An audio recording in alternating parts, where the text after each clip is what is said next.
Some people believe when God spoke to the ancient Jewish patriarch Abraham with words, he was also speaking with indigenous people through his creation. When he led the Prince of Egypt, Moses, and his people out of the land of slavery, he was also guiding Aboriginal communities around Australia. When he'd established the people of Israel in the land of Canaan, he'd also settled with indigenous communities throughout this sunburnt country. And these people also believe that when he sent his son, Jesus Christ, into the world, he was also preparing Aboriginal hearts and minds through their stories for the coming of this message.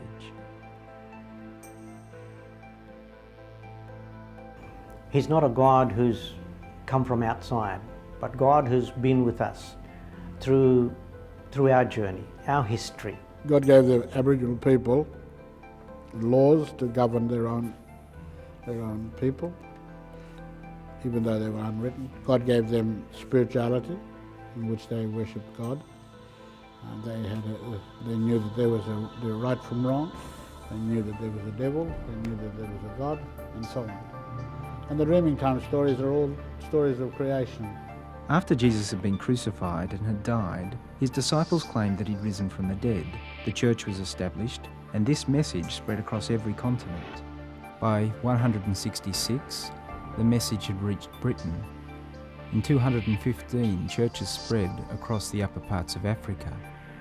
In 280, Eastern Europe was affected by the message. 720 churches were established in Germany and Northern Europe. In 1293, Christianity reached China and then Japan. In 1550, missionaries travelled to the Americas. In 1650, Southern Africa heard God's word. And by 1788, the church, with this message, finally reached Australia.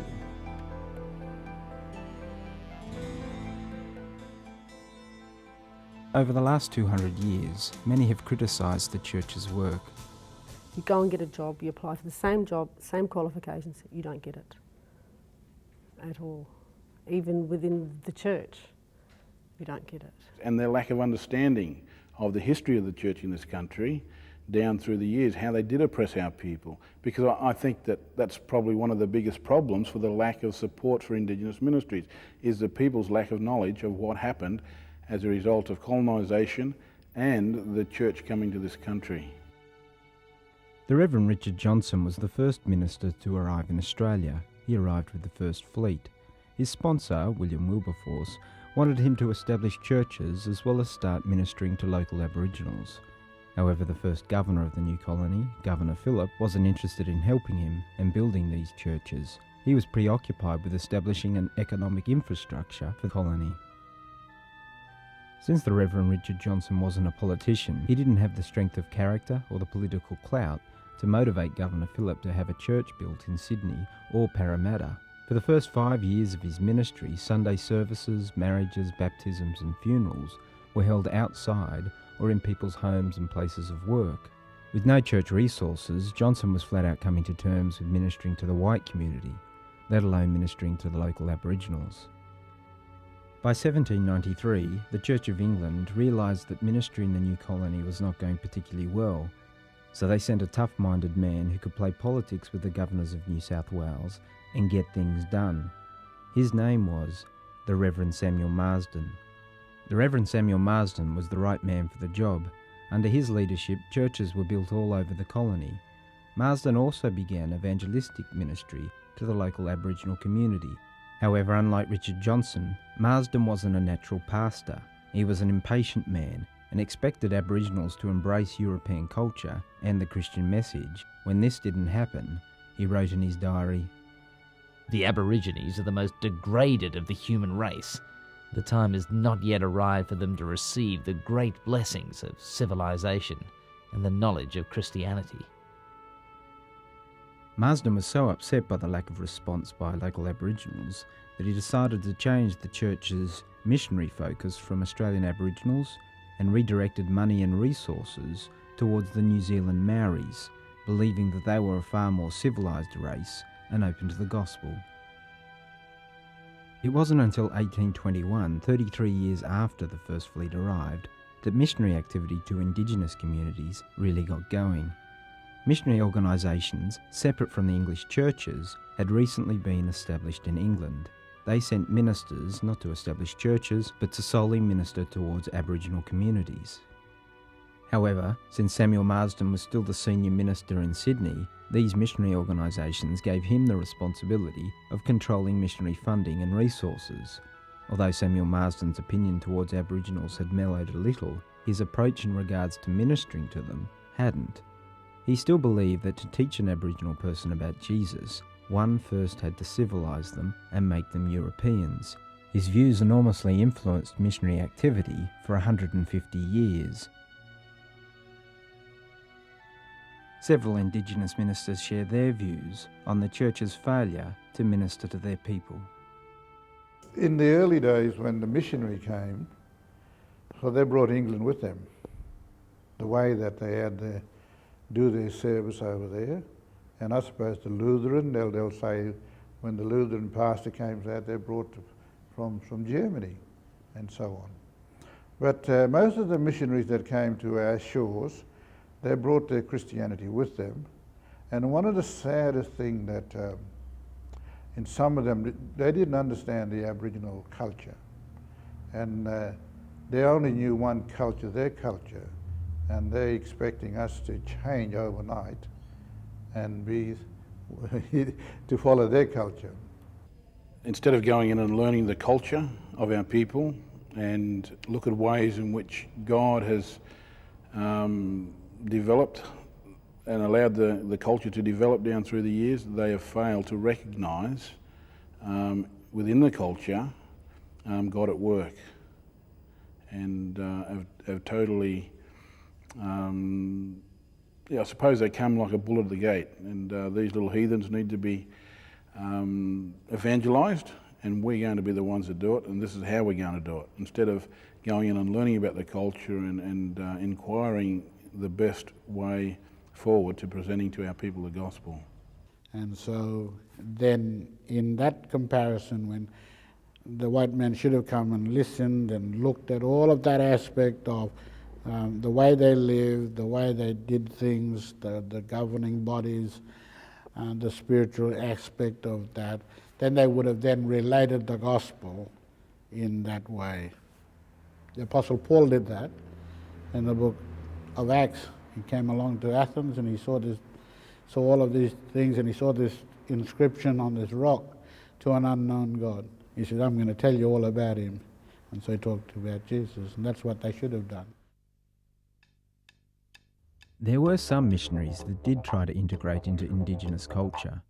The Reverend Lancelot Threacle was quite successful in his ministry in a local Aboriginal community at Lake Macquarie, north of Sydney. During the 1820s, Threacle learned the local Aboriginal language and translated the Gospel of Luke into it. However, when Threacle's resources started to run out, he wrote a letter to the English missionary organisations asking for more money and resources. Since Samuel Marsden was in control of all finances in Sydney, the missionary organisations asked for his assessment. Marsden was negative about most initiatives towards Aboriginal communities, and especially negative towards initiatives that he didn't control. He therefore opposed the request. The Reverend Lancelot Threacle's mission at Lake Macquarie was shut down. In 1829, Reverend Threacle's fortune changed for the better when the Archdeacon William Broughton, later to be the first bishop in Australia, arrived in Sydney. Archdeacon Broughton took over Samuel Marsden's responsibility as the senior minister in Australia and therefore oversaw missionary activity. Broughton was extremely positive towards Aboriginal ministry, and when approached by Reverend Threacle, he re-established the mission at Lake Macquarie. However, Broughton's efforts were too little too late. Many of the local Aboriginals at Lake Macquarie had either been killed or had moved away because of the threat of white settlers taking over their land.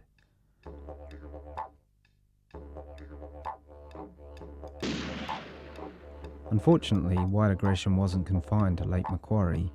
Throughout the 19th century, white settlers pushed their way further and further west, driving Indigenous communities off their native land. The white settlers established farms, communities, and then some of them abducted Aboriginal women and children and used them as sex slaves. I got a letter from this fellow about my mother, My mother had been used by one white fella up in there. In the north, he was a sandalwood cutter. And he had two mistresses. My mother was one of them, and my auntie's mother was the other one, my cousin. And when I saw that document, and I felt really sorry, I even said it at a General Synod in Adelaide. I said, I've got a piece of paper here that when I read it first, I could have just, if I had a gun, I'll shoot anybody. I said, if I had a gun, I'll shoot all you people here, you white fellas here, and sitting down here, for what they did to my mother. But I can't do that. I'm a Christian, I said. You know, I have to pray for you. I said, I'll pray for that man's soul, whether he's in hell or you know, I'll pray for him. I said, that's the only time I felt hurt in my life.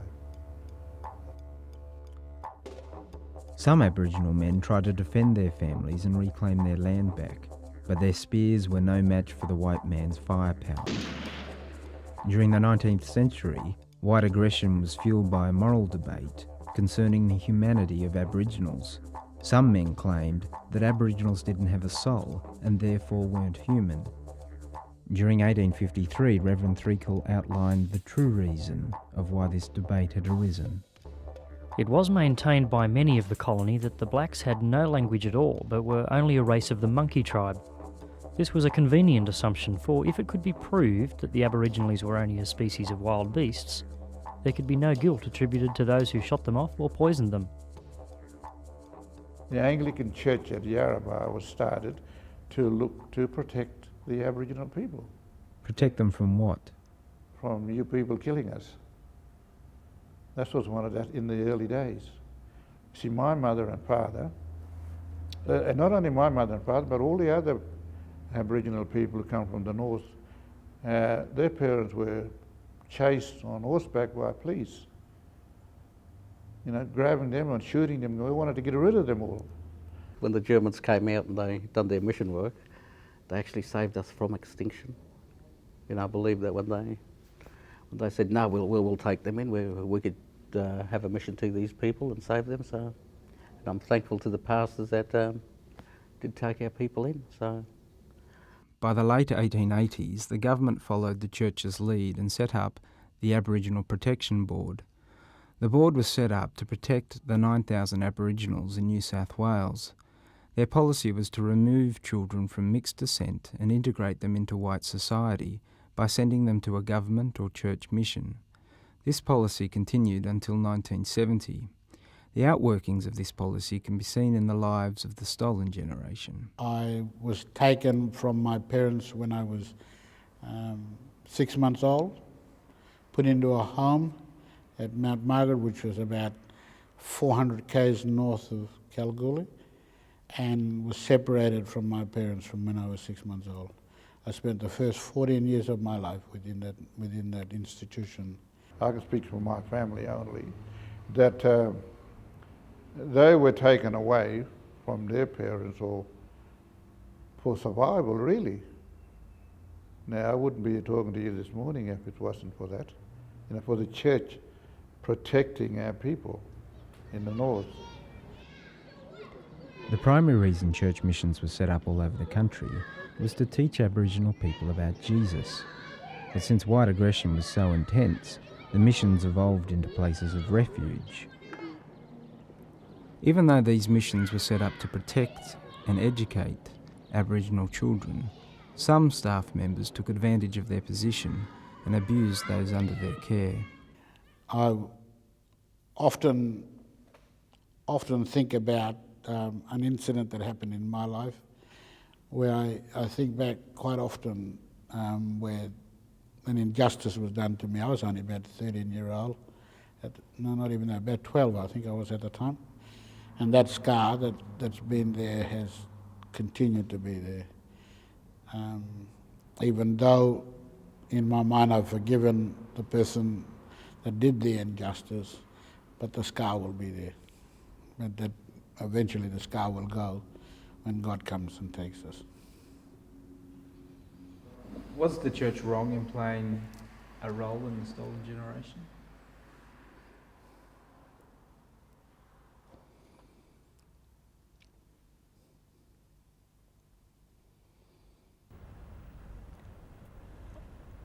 Like if you look at that question from today, well, it might be a different thing, but at that time, like as I said, before that, what they did during that time, they believed that they were doing the right thing. But I think apart from that, maybe people need to understand, the history of that particular time in Australia. I mean, you had things. I mean, there were government policies that ran the lives of Indigenous people. We have to be aware of that the myth of terra nullius, which existed at that time, that didn't treat Aboriginal and Torres Strait Islander people, or they didn't see Aboriginal and Torres Strait Islander people as human beings. When I was a boy, I had made up my mind that I was going to be against the church. I said that I hated the white man, if I could use that phraseology, because of some of the things that were done to me when I was in the mission. But there came an Aboriginal guy, and he came along, and there were three of them, and they impressed me of something that they were different anyway. They were different, and I just had to find out what was so different about these three guys, Aboriginal guys. And I talked with them, and they talked with me, and they made the gospel relevant within the culture, in the context of the culture which we hadn't seen before. Because of the old traditions and because of the way the missionaries presented the gospel, we had to come out of our culture and all of that, and to live like a white man and live in the church as all of that type of thing. But these guys came and said, you don't have to do that. You don't have to change your culture. You don't have to change your language. You don't have to do any of this except to accept Jesus Christ in that. And Jesus Christ accepts you in your culture the way you are.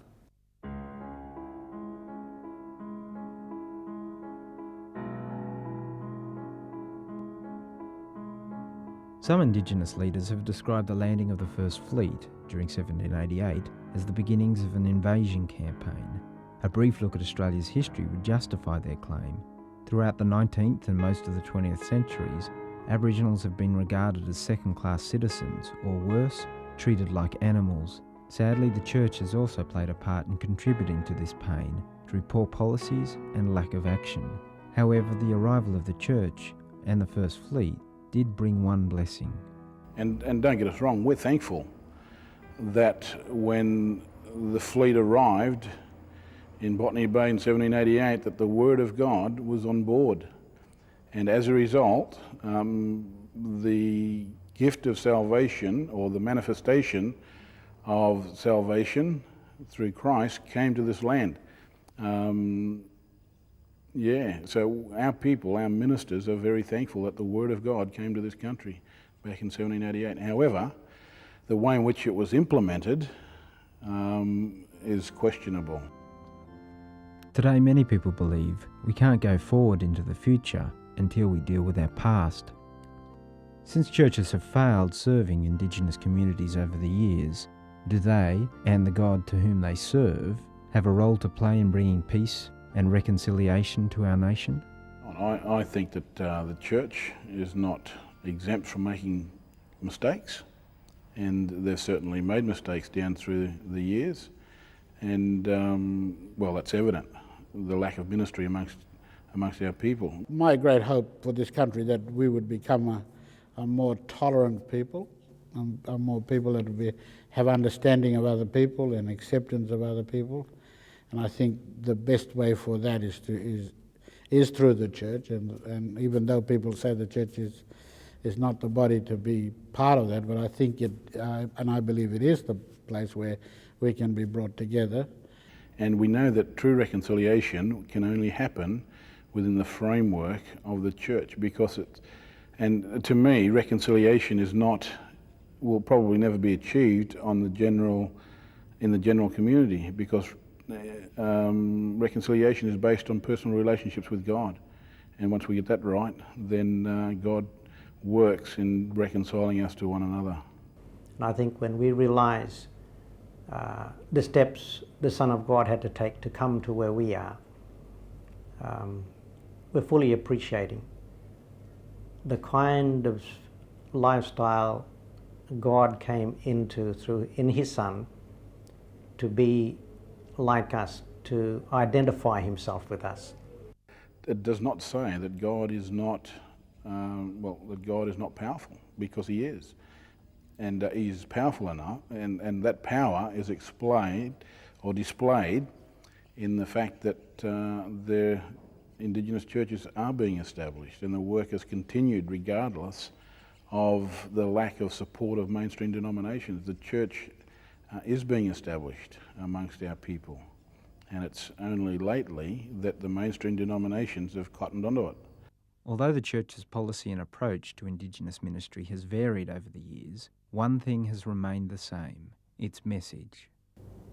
So the important part that I always remember, that for God so loved the world, He gave His only begotten Son. Whoever believes in Him should not perish, but have eternal life. So I think it's for all people, all races, all languages, all nations.